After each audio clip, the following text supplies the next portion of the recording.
The Galaxy S20 Ultra is Samsung's biggest Android phone and it lives up to its name.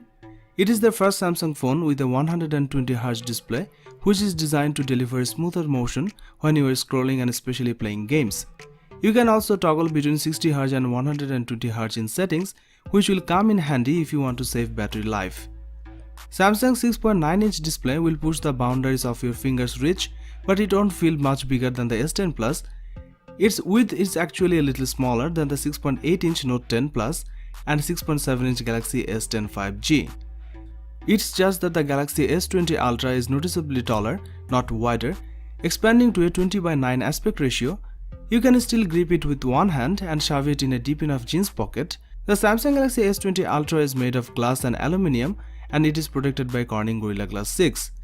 The specs of this smartphone rival the likes of laptops, meaning it's more than you will ever need. The internal specs are all top of the line: a 7nm chipset, Qualcomm Snapdragon 865 in the US or Samsung's Exynos 990 in the UK and Europe, 16GB of RAM, 512GB of internal storage and a microSD card slot for expandable storage. The app's performance are silky smooth. The S20 Ultra isn't a pure gaming phone, but it matches the Asus ROG Phone 2 and Razer Phone 2 with a silky smooth 120Hz refresh rate. The S20 Ultra has a 108MP 1.8 aperture main camera, a 48MP 3.5 aperture telephoto camera and a 12MP 2.2 aperture ultra-wide camera. There's also a time-of-flight depth camera on the back aiding portrait photos and 3D scans, and a 40MP selfie camera on the front. It's Samsung's biggest camera sensor upgrade since the Galaxy S7 and S7 Edge.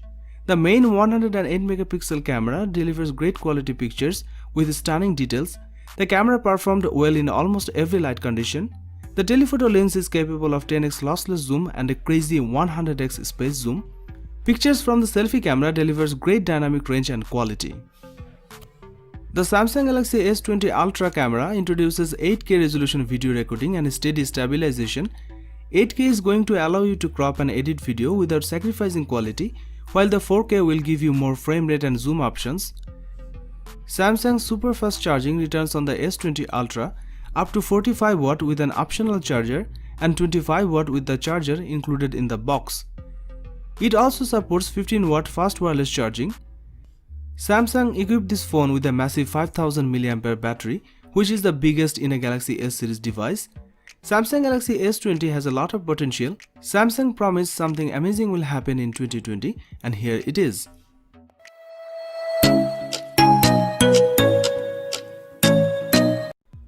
The Sony Xperia 1 Mark II comes with a 6.5-inch display that has a 4K resolution.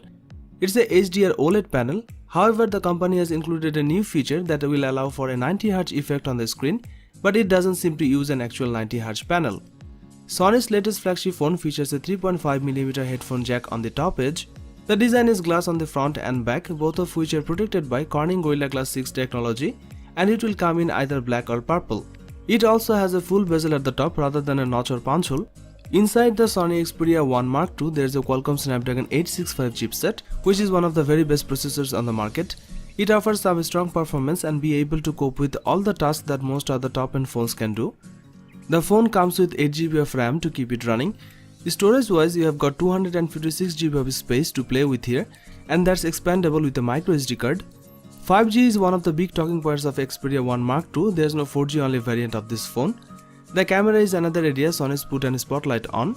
The camera includes a 12MP main sensor, a 12MP telephoto one with 3x optical zoom, and a 12MP ultra-wide sensor, alongside a 3D time-of-flight sensor that will offer groundbreaking autofocus technology.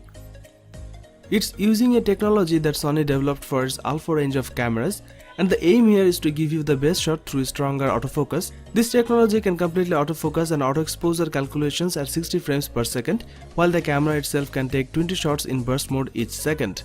But Sony claims it improves autofocus for low light conditions as well as in everyday shooting. The phone can also record video in 4K HDR at up to 60fps. Pictures are amazing with this camera with stunning dynamic range and color accuracy. On the front of the phone, there's an 8MP selfie camera, and Sony announced they have made significant improvements for front-facing shots. Sony has also made some big improvements to the battery on this device by increasing it to 4000 mAh on the Sony Xperia 1 Mark II, up from 3330 mAh on the Xperia 1. There's also fast charging here that will allow for up to 50% charge in 30 minutes.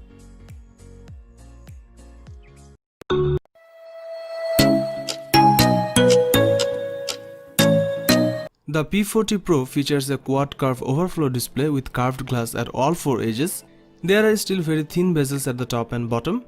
The 6.58-inch screen on the Huawei P40 Pro has a resolution of 1200 by 2640. Huawei has increased the refresh rate of the screen to 90 Hz, which is faster than the 60 Hz of its previous phones, but not quite as fast as competing handsets like the S20 and Oppo Find X2 Pro that offer a 120 Hz display. The Huawei P40 Pro is powered by the same Kirin 9905G chipset that we have seen in the Mate 30 Pro 5G and Huawei's folding phone, the Mate XS. This is based on 7nm manufacturing technology and is plenty fast enough to keep up with the latest flagship phones. The processor is teamed up with 8GB of RAM and also currently the only high-end chipset with integrated 5G, meaning it will work well with the dedicated 5G networks of the future as well as with the current hybrid LTE/5G networks. If there's one thing that has made Huawei's P series phones stand out from the crowd, it's the camera tech. The P20 and P30 handsets raised the bar when it came to the mobile photography, and Huawei is looking to raise it higher again with the P40 Pro. On the rear section, the Leica branded camera setup composed of a 50MP primary and 40MP ultra-wide cameras and a 12MP telephoto camera that's capable of 5x optical zoom or 50x digital zoom. There's also a time-of-flight sensor for creating bokeh effect in portrait mode shots. With the P40 series, Huawei is debuting its XD Fusion engine, which uses AI to optimize your photos. Huawei was one of the first manufacturers to get on board with AI, and the results on the P40 Pro are impressive. The phone can remove friends from a picture and even reflections that appear when you are trying to photograph anything that's behind a glass. The P40 Pro also features impressive zooming capabilities, and Huawei isn't shy talking about that. Low-light photography has been a strong point for Huawei, and the P40 Pro doesn't disappoint on that front. The P40 Pro's rear camera layout is capable of shooting Ultra HD 4K video at up to 60 frames per second, as well as super slow motion at up to an eye-watering 7680 fps. Both modes are available on the ultra-wide and wide cameras. Up front is a 32MP selfie shooter backed up by laser-guided autofocus. The 32MP selfie shooter is able to capture lots of detail and color in almost all lighting conditions. The Huawei P40 Pro is equipped with a 4200 mAh battery, which should last you a full day of moderate to heavy uses. It supports 40W fast wired charging as well as wireless charging and reverse wireless charging.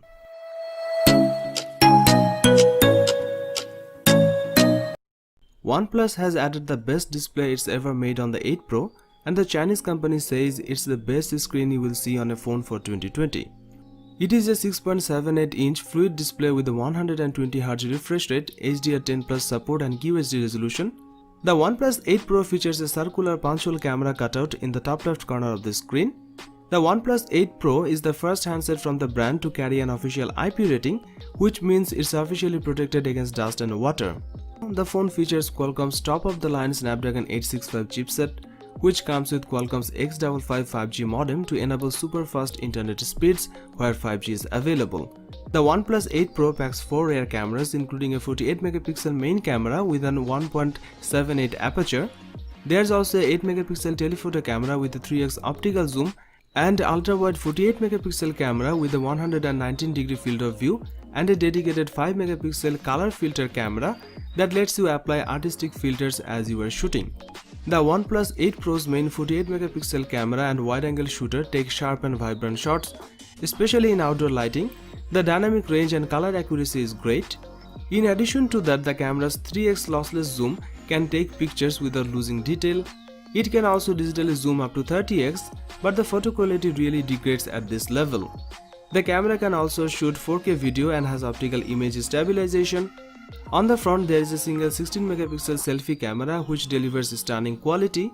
Overall, the OnePlus 8 Pro cameras are a big improvement over the camera setups found on the 7 Pro and 7T Pro.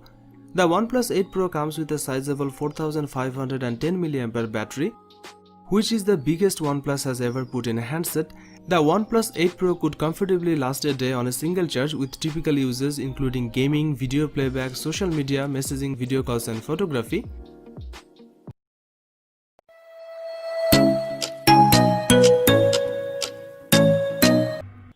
It have a 6.78-inch display that packed with many features to enhance your viewing experience.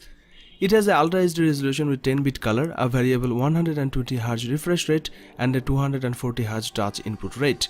There is also Oppo's Ultra Vision Engine chipset which can automatically upgrade 60fps video to 120fps to fit the screen rate. These features combine to deliver a screen that's vibrant and which should display content beautifully.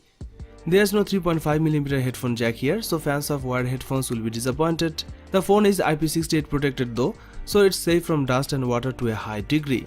There's plenty of reason to believe the Oppo Find X2 Pro will be a processing powerhouse. It's got the top-end Snapdragon 865 chipset and 12GB of RAM. The Snapdragon chipset endows the Find X2 Pro with super fast 5G connectivity as it has a 5G modem built-in. Oppo told us there won't be a 4G only X2 handset. The Oppo Find X2 Pro has 3 rear cameras, 2 of which are 48MP sensors, the main camera and an ultra-wide snapper, while the third is a 13MP telephoto snapper. This shooter has the same lens as the zoom module of the Oppo Reno 10x zoom, so it supports 5x optical, 10x hybrid and 60x digital zoom. There are a few interesting features Oppo has included, such as the phone's ability to capture raw images. RAW files capture more brightness and color information than regular JPEG images, giving you more scope to process them in editing software. And an autofocus system based on Sony's alpha cameras. There's also 4K video recording at up to 60fps. On the front of the phone, there is a 32MP front-facing camera in the cutout segment. Overall, the Find X2 Pro produces excellent exposure and captures a good amount of detail, even in overcast weather. Colors are accurate and lean more towards the realistic side rather than being oversaturated. In terms of battery life, you are getting a 4260 mAh power pack, which would normally be pretty generous for a flagship phone. Although because of the large screen and high-end display tech, it may not actually last very long. The Oppo Find X2 Pro uses Oppo's 65W fast charging, which will apparently get the device